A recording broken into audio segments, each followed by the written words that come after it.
What's up, guys? So I just went and picked up these holiday shells. I saw them, they were cheap, they're like $4.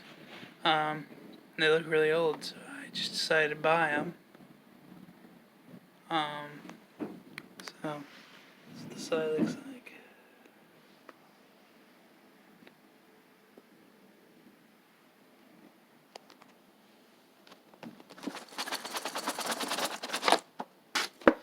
This is what they look like. I thought this was pretty crazy.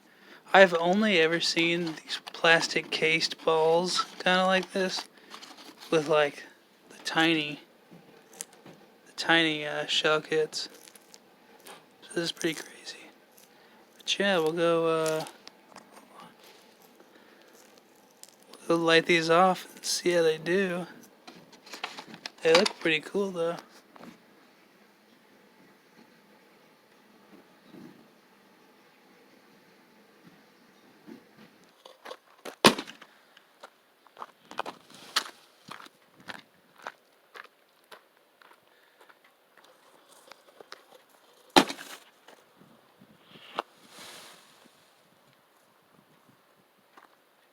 Got me feeling like we're nothing like we used to be.